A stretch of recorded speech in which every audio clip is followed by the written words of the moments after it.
आज के इंफॉर्मेशन और टेक्नोलॉजी के दौर में आपके ऊपर इंफॉर्मेशन की ऐसी बॉम्बार्डिंग हो रही है जैसा पहले कभी भी नहीं था।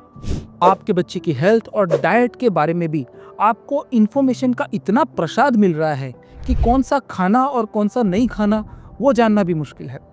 आप मोबाइल खोल के देखो, यूट्यूब पे कोई ना कोई यूट्यूबर आपको ये एडवाइस दे रहा होगा कि ये सुपर फूड है, इसको खाने से आप एकदम स्लिम और हेल्दी हो जाओगे। आप टीवी पे मूवी देख रहे हो और बीच में ऐड आती है, उसमें कोई ना कोई सेलिब्रिटी आपको बता रहा होगा कि आपके बच्चे को दूध में मिलाकर ये पाउडर पिलाइए, उसकी हाइट बढ़ जाएगी। इन सब से थक हार कर आप कोई मेडिकल न्यूज़ आर्टिकल पढ़ते हो तो उसमें भी कोई ना कोई आपको चूरन बेच रहा होगा कि ये चूरन खाइए, इससे आपके बच्चे की इम्यूनिटी बढ़ जाएगी। ये सब नॉनसेंस है। मैं हूं आपका डॉक्टर फ्रेंड डॉक्टर निमेश। मैं एक पीडियाट्रिशियन हूं। मैं अपनी ओपीडी में कई बार थोड़े मोटे बच्चे देखता हूं, ओवरवेट बच्चे देखता हूं। इंडिया में चाइल्डहुड ओबेसिटी के केस बढ़ ही रहे हैं और मैं माँ बाप को कहता हूं कि बच्चा थोड़ा मोटा है, उसकी डाइट पे ध्यान दीजिए। तो पता है मुझे क्या जवाब मिलता है? वो तो कहते हैं कि हम हमारे बच्चों को हेल्दी खाना ही दे रहे हैं, हम तो सारी पतंजलि की प्रोडक्ट ही इस्तेमाल कर रहे हैं, पतंजलि का आटा नूडल्स ही खा रहे हैं, वो तो हेल्दी ही होगा। या तो फिर कोई ऐसा कहता है कि मैं तो अपने बच्चे को हाई फाइबर वाले बिस्किट ही दे रहा हूँ, सब कुछ हेल्दी ही तो दे रहे हैं। तो यही प्रॉब्लम है, लोगों को इतनी सारी इन्फॉर्मेशन इतने अलग अलग सोर्सेज से मिलती है कि उनको पता ही नहीं होता है कि कौन सी इन्फॉर्मेशन सही है और कौन सी गलत। तो आज की वीडियो में हम यही जानेंगे कि कैसे मीडिया, मोबाइल, यूट्यूब और बाकी सारे इन्फॉर्मेशन के जो स्रोत हैं वो आपको कैसे डिसइंफॉर्मेशन दे रहे हैं, कैसे मिस इन्फॉर्म कर रहे हैं।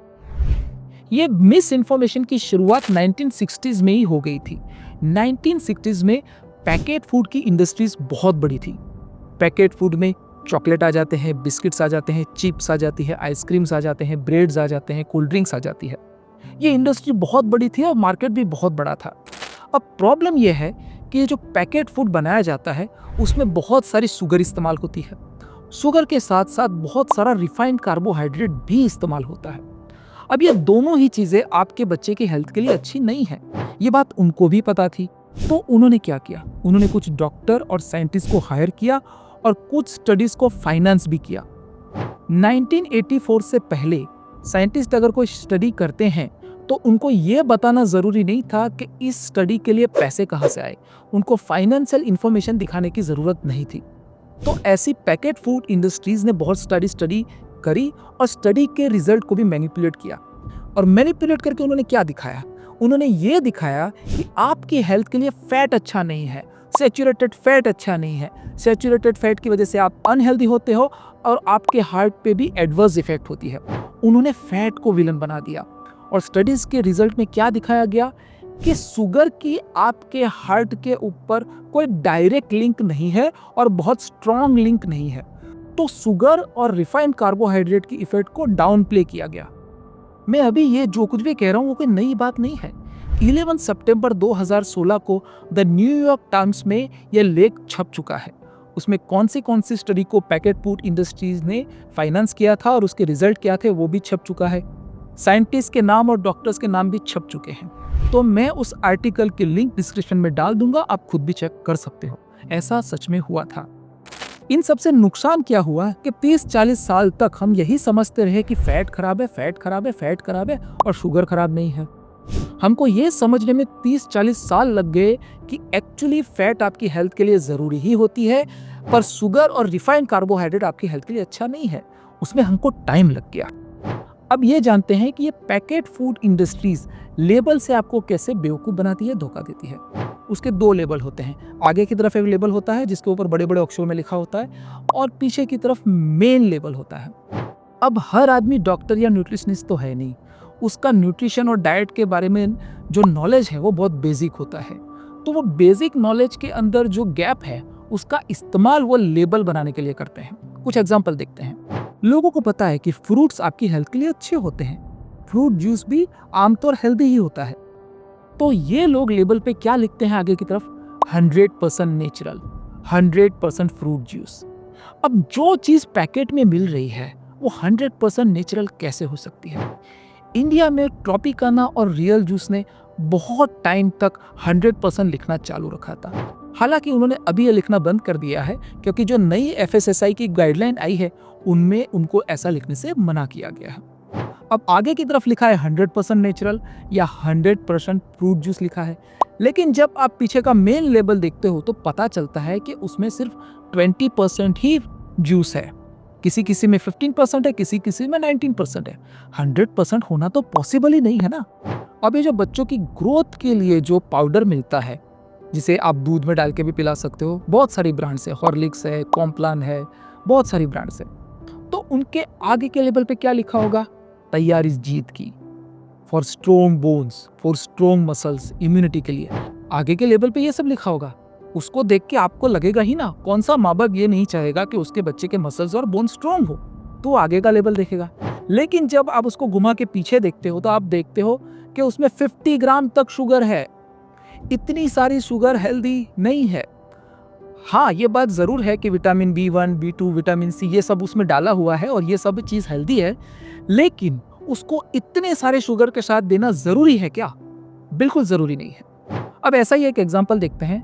बहुत सारी बिस्किट की कंपनियां ऐसा दिखाना चाहती है कि उसके बिस्किट तो आलमंड से बने हैं, काजू कैशियो से बने हैं, पिस्ताशियो से बने हैं, और आगे के लेबल पे ऐसा ही लिखते हैं। पर जब आप उसका पीछे का लेबल घुमा के देखते हो तो आपको पता चलता है कि उसमें सिर्फ 4.5% ही कैशियो है, 1.6% ही आलमंड है और 1.6% ही पिस्ताचियो है। ये बहुत कम है। तो उसको 1.6% पे आप आलमंड बिस्किट कैसे बोल सकते हो? बहुत सारे बिस्किट की कंपनियां ऐसा करती हैं। छाछ बनाने वाली एक कंपनी ने तो आगे के लेबल पे लिखा था ताजा छाछ। अब जो छाछ पैकेट में मिल रही है और जिसकी एक्सपायरी 6 मंथ तक की है, वो हमेशा ताजा कैसे रहेगी? तो आगे के लेबल पे ऐसा देख के आप भरमा जाते हो। अब लोगों को पता है कि फाइबर्स आपकी हेल्थ के लिए अच्छा है और फाइबर्स आपके गट माइक्रोबायोम के लिए भी अच्छा है। तो बिस्किट की कंपनियां क्या लिखती है कि हाई फाइबर बिस्किट्स। अब ये जो हाई फाइबर वाले बिस्किट होते हैं उसमें नॉर्मल बिस्किट के मुकाबले 1-2 ग्राम ही ज्यादा फाइबर होता है, लेकिन हाई शुगर और हाई रिफाइंड कार्बोहाइड्रेट तो होते ही हैं। तो 1-2 ग्राम हाई फाइबर बता के उस बिस्किट को हाई फाइबर बिस्किट नहीं बोल सकते, क्योंकि वो इतना ही अनहेल्दी है जितना कि दूसरा बिस्किट। ऐसे ही दूसरे कुछ एग्जाम्पल जल्दी जल्दी देख लेते हैं। जैसे कि कई बार लिखा होता है कि लो फैट। अब लो फैट का मतलब है कि उसमें शुगर ज्यादा होगा और रिफाइंड कार्बोहाइड्रेट ज्यादा होगा, जिसका कोई मतलब नहीं होता। कई बार लिखा होता है कि जीरो शुगर जीरो फैट। अब ये जीरो शुगर और जीरो फैट का मतलब ऐसा नहीं होता है कि उसमें फैट या शुगर जीरो होती है। रूल ऐसा है कि एक सर्विंग के अंदर 0.5 ग्राम से कम शुगर या फैट हो तो आप उसको 0% लिख सकते हो। तो अगर सर्विंग साइज छोटी हो तो 0.5 ग्राम कम नहीं है। कई बार लिखा होता है मल्टीग्रेन। मल्टीग्रेन पढ़ के आपको लगेगा कि इसमें तो बहुत सारे अनाज हो गए। अनाज के दाने तो होंगे, पर अमाउंट उतनी ही होगी, ज्यादा फर्क नहीं पड़ने वाला है।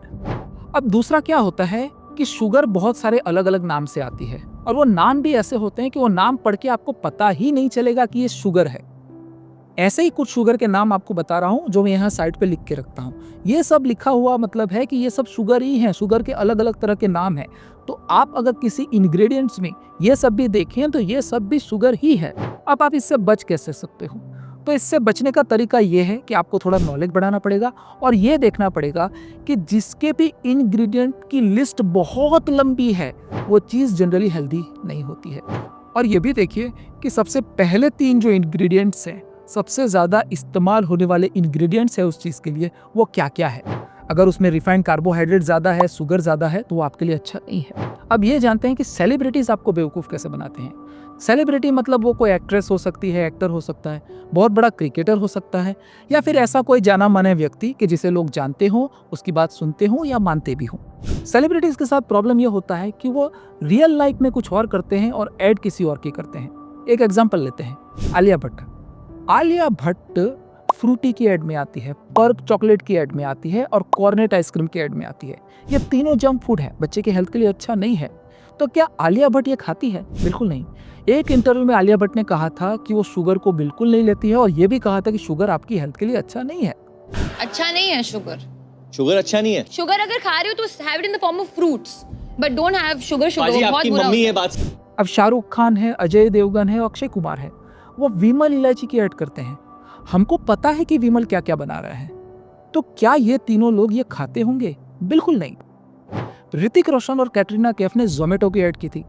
जोमेटो में खाना होटल से आता है, तेल बहुत ज़्यादा होता है, कार्बोहाइड्रेट बहुत रिफाइन होता है, तेल भी बहुत रिफाइंड होता है, जो आपके हेल्थ के लिए अच्छा नहीं है।